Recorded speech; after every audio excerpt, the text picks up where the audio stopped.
अरे पिक्चर बनाने वालों, तुम कब तक मुसलमानों का थूक चाटते रहोगे? बताओ, देश में बेरोजगारी पर क्यों नहीं बनाते पिक्चर?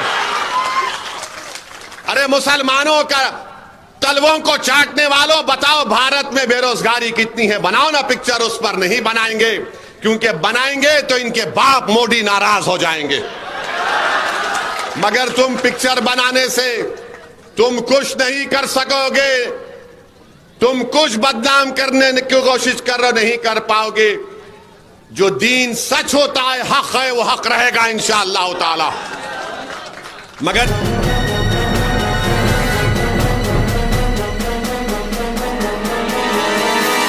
मीडिया वॉइस, आपकी आवाज। मगर यहां पर सिर्फ इल्जाम लगा दिया जाता है कि मजलिस आई तो वोट काट के जाएंगे। अच्छा मेरे भाई, कल मोदी जी भी यहां पर आए थे। अगर हम मोदी जी के बारे में, नरेंद्र मोदी के बारे में नहीं कहेंगे तो ये राजद कांग्रेस वाले तोलते हमारे भाषण को। इन्होंने आधा किलो ज्यादा बोला हमको, मोदी को कम बोला। तो हम किसी का कर्जा नहीं रखते। मगर आप जानते हैं कि इस पाटलिपुत्रा सुनिए पाटलिपुत्रा पार्लियामेंट हलके में कैंटोनमेंट का आर्मी का एरिया है दानापुर। यहां पर मुकामी आवाम को बड़ी तकलीफ होती है वहां से गुजरने के लिए, सिंचाई के लिए।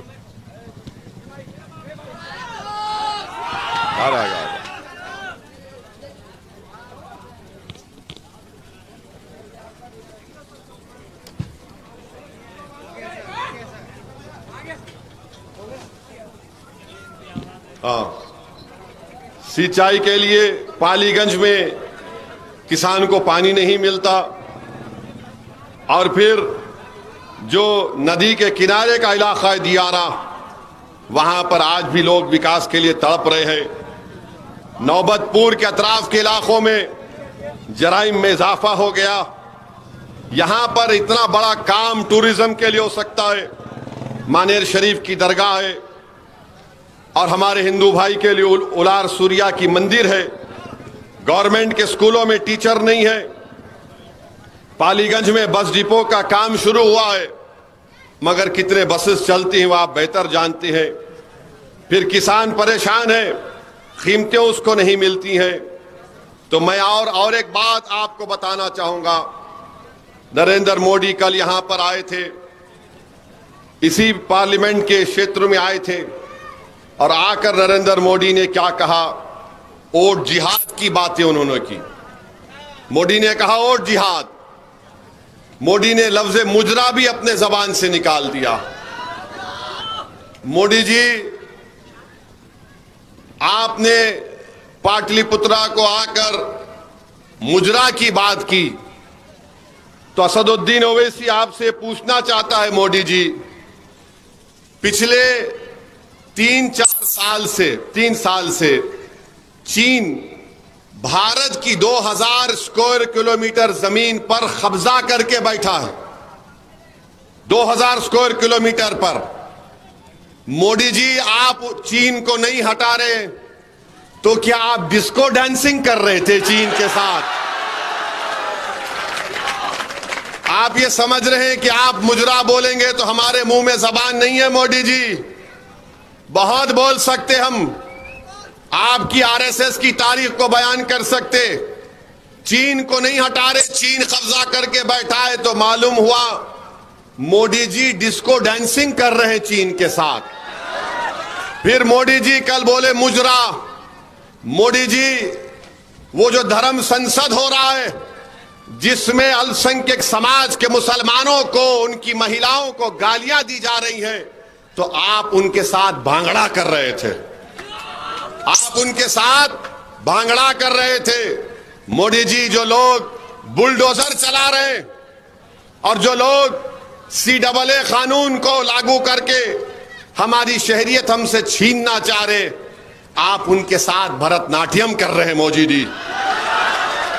मेरे अजीज दोस्तों और बुजुर्गों, ये इनका मामला है। नौजवानों, अब तो मोदी जी ये कह रहे हैं कि मैं बायोलॉजिकल तरीके से पैदा नहीं हुआ। आप और हम तो पैदा हुए ना अम्मा की पेट से, हमारे पैदा हुए ना। अब मोदी जी बोल रहे कि मैं वैसा नहीं पैदा हुआ। मोदी जी आप इंसान भी है या नहीं, हमको डर हो रहा है। मैं बायोलॉजिकल नहीं हूं, फिर क्या है आप? नहीं, मुझे ऊपर वाले ने खास मकसद के लिए पैदा किया है। मोदी जी यकीनन आपका मकसद एक ही है कि जिस तरह 10 साल में आपने भारत के नौजवानों को, गरीबों को ठगा। आपने 2014 में कहा था भाइयों बहनों 15 लाख आएंगे, आपने गरीब की गरीबी का मजाक उड़ाया। आपने कहा था 2 करोड़ नौकरियां दूंगा, आपने भारत के नौजवानों का मुकद्दर बेरोजगारी बना दिया। फिर 2019 का चुनाव आया तो मोदी ने कहा भाइयों बहनों मैं चौकीदार, कहा था ना मैं चौकीदार। आप सोचिए, अच्छे दिन से 15 लाख, फिर चौकीदार, अब चौकीदार से कह रहे हैं कि मैं खुद एक भगवान हूं। अब वो कहना बाकी है। आप बताइए देश है ये क्या है? जो प्रधानमंत्री बनता है, जो सांसद बनता है, जो विधायक बनता है, जो सरपंच बनता है, जिला परिषद चेयरमैन बनता है, वो आवाम का खादिम होता है, वो आवाम से बड़ा नहीं होता है। अब देश के प्रधानमंत्री मोदी जी कह रहे कि मैं भारत से बड़ा हूं, मुझे ऊपर वाले ने खास मकसद के तहत पैदा किया। मोदी जी आपने जो मकसद आपका था आपने सब पूरा कर लिया उसको। गरीबों को और गरीब कर दिया, मुफलिसों को और आपने परेशान कर दिया। गरीब परेशान है, नौजवान भटक रहा है नौकरी के लिए, नौकरी नहीं मिलती उसको। आज जिस तरह मोदी ने आर्मी में, फौज में, एयरफोर्स में 4 साल की नौकरी कर दी।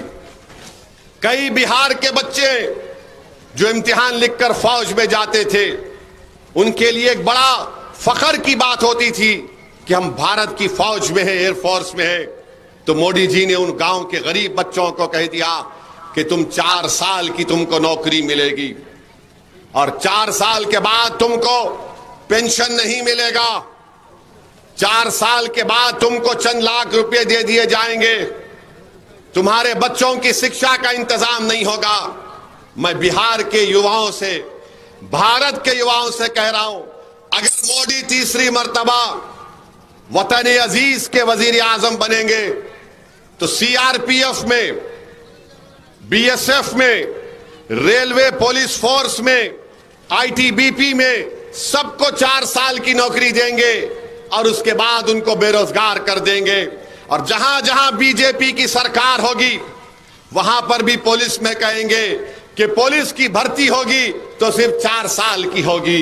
बताओ नौजवानों, युवाओं, तुम कब तक ओवैसी के नफरत को लेकर मोदी का साथ दोगे?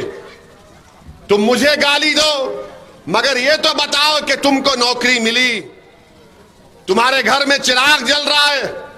अरे तुमको डराया जा रहा है एक दाढ़ी वाले और टोपी पहनने वाले से, तुमको डराया जा रहा है मस्जिदों के मीनार दिखाकर, तुमको डराया जा रहा है हमारे लिबास को दिखाकर।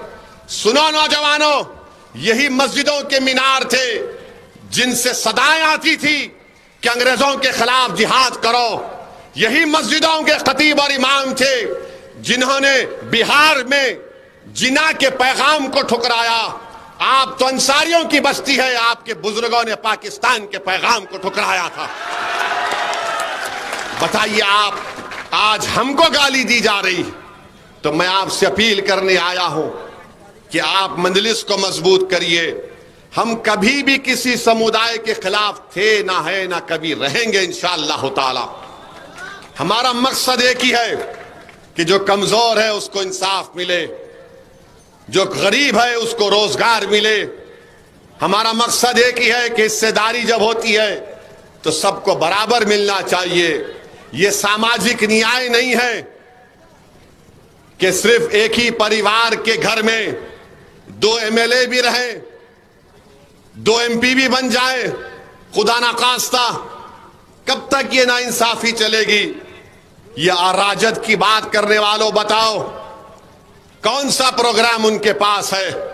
क्या करना चाहते हैं तुम बताओ? इनकी एक बड़ी दास्तान है।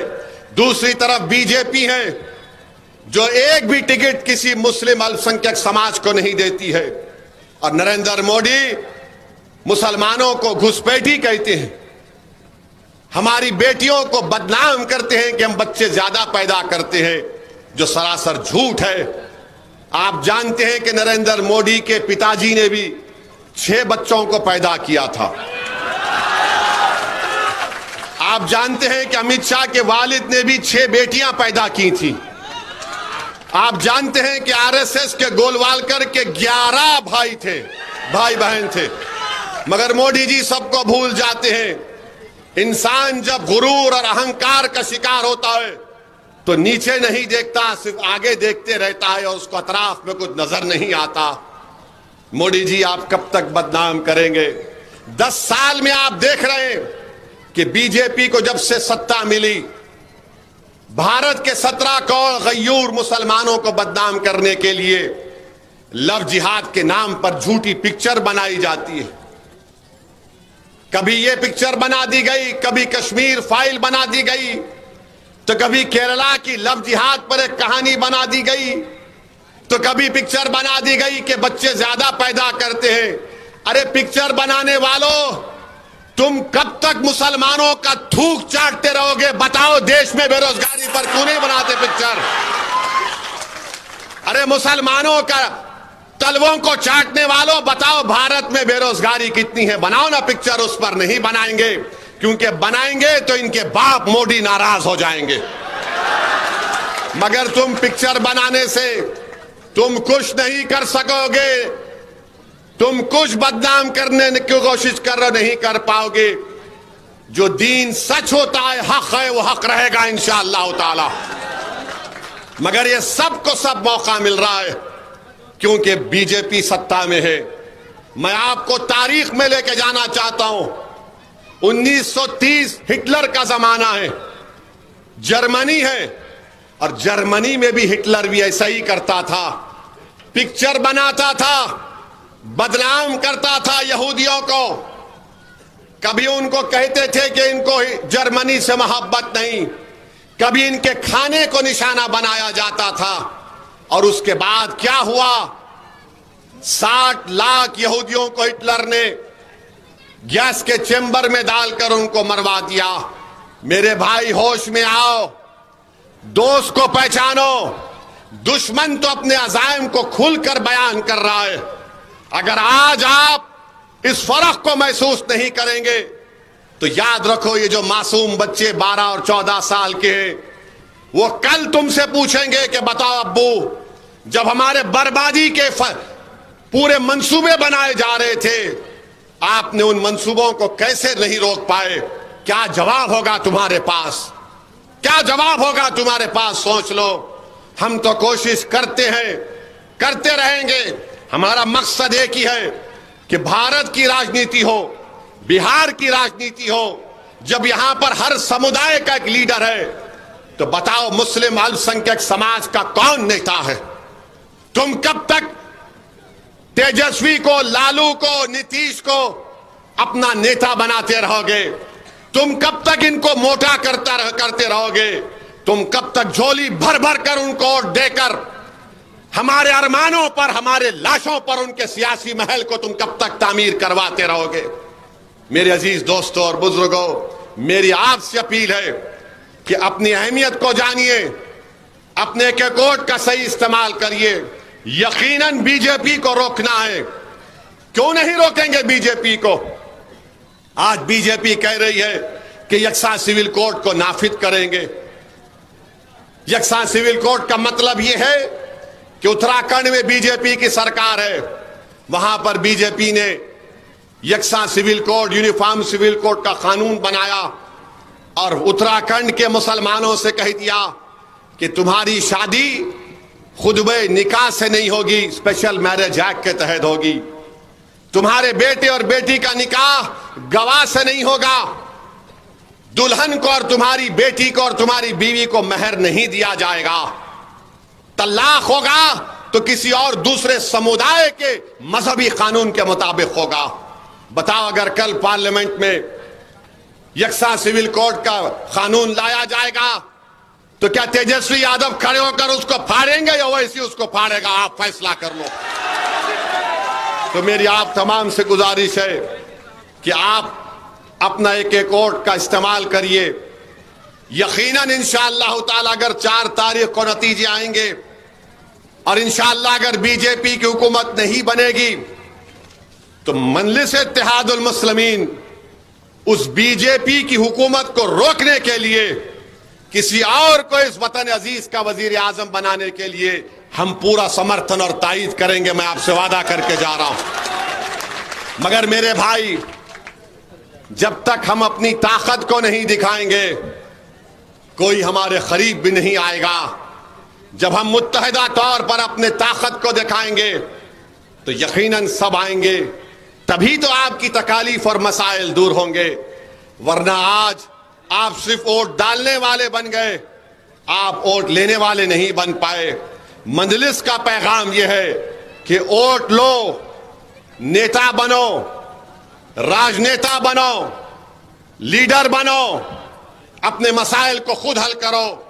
यह मजलिस का पैगाम है। आप तमाम का बहुत बहुत शुक्रिया। आप आए और याद रखिए, आपको हिम्मत और हौसले से काम करना है। और किसी शायर ने अच्छा कहा था कि जिंदा रहना है तो मीरे कारवां बनकर रहो, जिंदा रहना है तो मीरे कारवां बनकर रहो, इस जमीन की पस्तियों में आसमान बनकर रहो, इस जमीन की पस्तियों में आसमान बनकर रहो। बहुत बहुत शुक्रिया। अस्सलाम वालेकुम व रहमतुल्लाहि व बरकातुहू।